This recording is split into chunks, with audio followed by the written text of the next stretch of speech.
नमस्कार, आप सभी का हमारे एमआरआईट परियोजना के उत्तर में स्वागत है। हम आपको बताने जा रहे हैं एमआरआईट परियोजना कक्षा 11वीं और कक्षा 12वीं के लिए पार्ट तीसरा।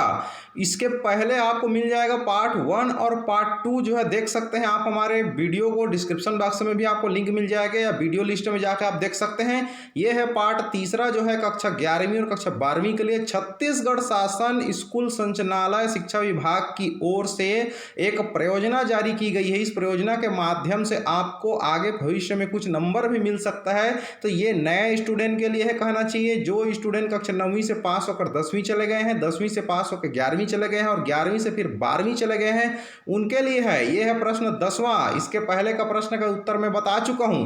प्रश्न 10वां ध्यान से देखिए। देश के प्रमुख वैज्ञानिक संस्थान आबलिक रक्षा संस्थानों के नाम लिखना है। क्रमांक है, संस्थान का नाम है, मुख्यालय कहाँ स्थित है, इस बिंदु के आधार पर जानकारी देना है। तो सबसे पहला है यहाँ पर राष्ट्रीय समुद्र विज्ञान संस्थान। इसका मुख्यालय कहाँ स्थित है? तो इसका मुख्यालय गोवा में स्थित है।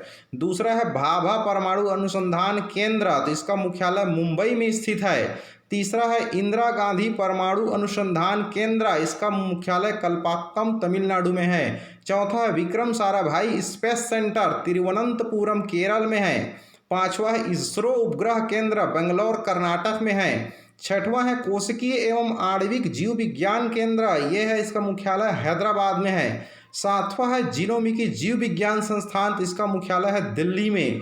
आठवां है रक्षा अनुसंधान एवं विकास संगठन। इसका मुख्यालय है नई दिल्ली में। तो इस तरह से आपने 8 का हमने बता दिया। आप चाहें तो 10 भी लिख सकते हैं, 2 और कहीं से खोज कर लिख सकते हैं, या ये 8 लिखेंगे पर्याप्त उत्तर है, 100% नंबर मिलेगा। प्रश्न 11वां। देश के विकास में परिवहन व्यवस्था के बारे में जानकारी देना है। क्रमांक, परिवहन क्षेत्र, परिवहन के साधन, देश के किसी क्षेत्र में प्रमुख भूमिका। तो पहला क्रमांक आता है रेलवे परिक्षेत्र। तो रेलवे जो है इसका परिवहन के साधन है रेलगाड़ी। रेलगाड़ी का उपयोग तो आप सब जानते ही हैं। देश के पूरे भारत के विकास में रेलवे का बहुत बड़ा योगदान है। यात्री और माल ढुलाई में बहुत ज़्यादा सदुपयोग होती है रेलवे का। दूसरा आती है वायुयान एयरवेज। तो हवाई जहाज इसका साधन है। पूरे विश्व स्तर में यातायात का साधन अंतर्राष्ट्रीय विकास में अहम योगदान निभा रहा है। तीसरा बिंदु आती है जल मार्ग, पानी जहाज, सीप। बड़े बड़े पानी जहाज एक देश से दूसरे देश समुद्र के माध्यम से जाते हैं। तो अंतर्राष्ट्रीय स्तर पर आयात और निर्यात, एक्सपोर्ट इंपोर्ट करने के क्षेत्र में अहम भूमिका है। चौथा है थल मार्ग, बस, कार, ट्रक। भारत के कोने कोने में हर गांव में आज इस साधनों का विकास हो रहा है। इस तरह से ये हो गया आपका प्रश्न 11वां। अब आती है प्रश्न 12। दैनिक जीवन में उपयोग होने वाले रासायनिक पदार्थों के नाम और उसका उपयोग बताना है। बहुत से रासायनिक पदार्थ हैं, सैकड़ों प्रकार के हैं। आपको कोई 4 या 5 रासायनिक पदार्थों के नाम लिखना है। बाकी सबको अगर मैं लिखना चाहूँगा तो पूरा दिन हो जाएगा कहना चाहिए। आप पूरा कॉपी भर सकते हैं। तो यहाँ पर है क्रमांक पहला, रासायनिक पदार्थ का नाम है नाइट्रिक अम्ल HNO3। इसका उपयोग अमोनिया गैस बनाने में, फ्रीजिंग वगैरह इत्यादि में काम आता है। उर्वरक बनाने में भी काम आता है। बहुत सारे उपयोग है, मैंने 1-2 को लिख दिया है जो मेन है। दूसरा है H2SO4 सल्फ्यूरिक अम्ल। इसका उपयोग जो है लैब में बहुत सारी चीज़ों में काम आती है। इसका मेन उपयोग होता है बैटरी में भी यूज़ करते हैं इसको। तीसरा आता है इसका HCl हाइड्रोक्लोरिक अम्ल। और ये जो हाइड्रोक्लोरिक अम्ल इसका उपयोग दवाई में भी होता है, प्रयोगशाला में भी उपयोग होता है कहना चाहिए। तो ये बहुत सारे इसका उपयोग है। चौथा है H2O2 हाइड्रोजन परऑक्साइड। ये केमिकल है, इसका उपयोग दवाई में भी होता है। घाव साफ वगैरह करने के जो दवाई होती है उसमें हाइड्रोजन परऑक्साइड का उपयोग किया जाता है। पांचवा है बेंजीन हेक्साक्लोराइड C6H6Cl6। एक प्रकार से कीटनाशक है कहना चाहिए। तो और भी आप लिख सकते हैं कहना चाहिए, बहुत सैकड़ों प्रकार के हैं। अगर आप मुझे कमेंट बॉक्स में लिख के बोलेंगे तो मैं अलग से इसका लाइव वीडियो बना दूंगा आप लोग के लिए, दुनिया भर के जितने भी केमिकल है उसके उपयोग के बारे में। अब आता है यहाँ पर प्रश्न 13। हिंदी या अंग्रेजी भाषा में अपनी कल्पना से ऐसी कहानी बनाए जो कि हाथ से बनाए। चित्रों, प्रिंटेड पेपर, कटिंग इत्यादि का उपयोग किया गया हो।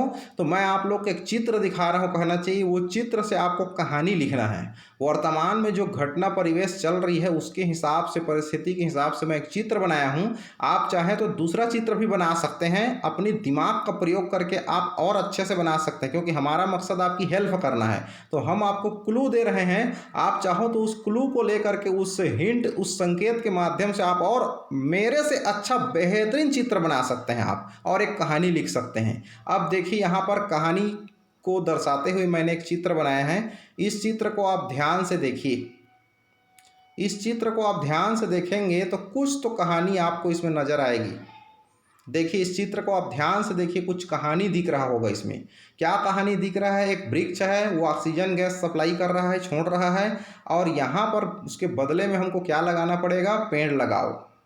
वृक्ष के आसपास आदमी है, लोग हैं। यूज़ मास्क, एक मास्क नहीं लगाया है, एक मास्क लगाई है। तो हम बोल रहे हैं यहाँ पर यूज़ मास्क, मास्क का प्रयोग करना है। यहाँ पर दोनों आदमी जो है कहना चाहिए पास पास खड़े हुए हैं, तो हमारा ये कहना है कि आप सोशल डिस्टेंसिंग बना कर रखिए, यहाँ पर कीप डिस्टेंस। दूसरी बात, यहाँ पर एक हॉस्पिटल है, हॉस्पिटल में लिखा हुआ टीका लगावें। हॉस्पिटल में प्लस का सिंबल है, हॉस्पिटल में एक पेशेंट है जो हॉस्पिटल के बाहर है। ये इस बात का संकेत करता है कि यहाँ पर वर्तमान में बड़े बड़े शहरों में, पूरा भारत में कहना चाहिए, हॉस्पिटल में बेड खाली नहीं था। लोगों को हॉस्पिटल के बाहर बरामदे में, सड़क में कहना चाहिए बेड मुहैया कराया गया था। अलग अलग जगह से बेड ला करके, और ऑक्सीजन सिलेंडर की मारामारी हो रही थी। ऑक्सीजन जो है एक राज्य से दूसरे राज्य में सप्लाई हो रही थी कहना चाहिए ट्रेन के माध्यम से। तो यहाँ पर ऑक्सीजन की कमी को बता रहा है कहना चाहिए। एक प्रकार से ऑक्सीजन चढ़ा हुआ है, उसको बेड मरीज जो है लेटा हुआ है जो बाहर में है कहना चाहिए, ऑक्सीजन फुल है, माने हॉस्पिटल फुल अप है। दूसरी बात, यहाँ पर कोरोना का एक संकेत मैंने बना दिया है, कोविड वायरस का, और यहाँ पर बगल में मैंने एक सैनिटाइजर रख दिया, मतलब सैनिटाइजर का प्रयोग करना। ये आपको देख करके लग रहा होगा एक कहानी बन रही है। दूसरी बात, यहाँ पर दो लोग हाथ मिला रहे हैं कहना चाहिए, तो यहाँ पर हेलो हो रहा है, तो हमने नीचे में लिखा है नो हैंड मीट। यहाँ पर हाथ नहीं मिलाना है, कीप डिस्टेंस। आप नमस्कार कर सकते हैं, हाथ नहीं मिलाएंगे। नीचे में एक पानी बह रही है गंगा नदी का, और गंगा नदी के किनारे देखिए यहाँ पर नदी में लाश बह के आ रही है, क्योंकि इतनी भयावह लोग मर रहे थे कहना चाहिए, मृत्यु हो रहा था कि उनका अंतिम संस्कार करने के लिए भी लोग डर रहे थे और लाश को गंगा नदी में बहा दे रहे थे बिना जलाए। तो यहाँ पर ये इस तरह से हो रही थी कहना चाहिए, देश में कहना चाहिए भयावह स्थिति आ गई है, डेड बॉडी बह रहा है। तो ये ऐसा नहीं करना चाहिए। मतलब ये चित्र आपको एक दुर्दशा, एक परिस्थिति, एक कहना चाहिए गंभीर संवेदना को प्रकट कर रही है, और इससे हमको कुछ सीखने को मिलता है। आगामी समय में हमको सतर्क रहना है, प्रकृति के साथ खिलवाड़ नहीं करना है, अपन को लाइफ स्टाइल चेंज करना है अपने को, और हार्ड वर्क करना है, और अच्छे से अपन को कहना चाहिए अपने आप की इम्यूनिटी पावर, शारीरिक इम्यूनिटी पावर बढ़ा कर रखना पड़ेगा खुद को। अच्छा भोजन करें, अच्छा मेहनत करें, अच्छा ज्ञान अर्जित करें, अच्छा पढ़ाई लिखाई करें, और कहना चाहिए आप एक्सरसाइज करें, ताकि शरीर की इम्यूनिटी पावर बढ़ सके और हम कोरोना जैसे महामारी से लड़ सकें, और उसके कोविड-19 मानकों का पालन करना है हमको। ये सारे चीज़ इस कहानी में बयां हो रहा है इस चित्र के माध्यम से। चाहो तो इस चित्र को देख करके आप नीचे और डिटेल लिख सकते हैं। आप इससे भी और सुंदर चित्र बना सकते हैं अपने दिमाग से। हालांकि हमारा मकसद आपकी सहायता करना है, और हर समय हम सहायता करेंगे, भविष्य में भी हम आपकी हेल्प करते रहेंगे। लेकिन आप सभी से एक निवेदन है कि हमारे चैनल को सब्सक्राइब जरूर करें, क्योंकि आपको कुछ न कुछ फायदा जरूर होगा, ताकि किसी भी प्रकार की शैक्षणिक समस्या का जो हल है, भविष्य में भी बहुत सारे आने वाले हैं, उन सारे समस्या का हल हमारे चैनल के माध्यम से आपको मार्गदर्शन मिलता रहेगा।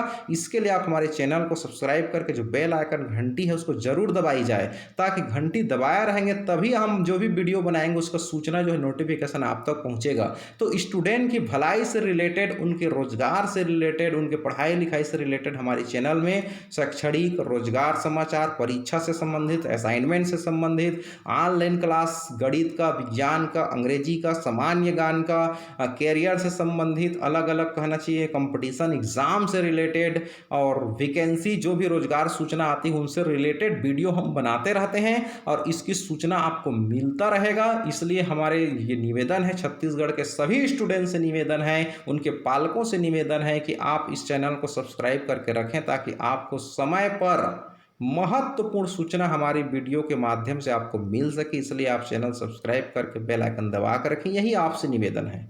डिस्क्रिप्शन बॉक्स में लिंक है, व्हाट्सएप ग्रुप ज्वाइन कर सकते हैं। आपका सहयोगी विजय दिवाकर। चलिए बात करते हैं यहाँ पर प्रश्न 14 का। जिला में संचालित शासकीय योजनाओं की जानकारी निम्नानुसार देवें।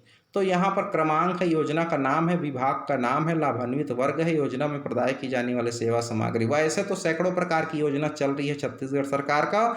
यहाँ पर मैं कुछ योजना का नाम लिख रहा हूँ, ताकि आप उसको देख करके और योजना का नाम अपने दिमाग से लिख सकते हैं। नहीं भी लिखेंगे तो इतना लिखेंगे पर्याप्त है।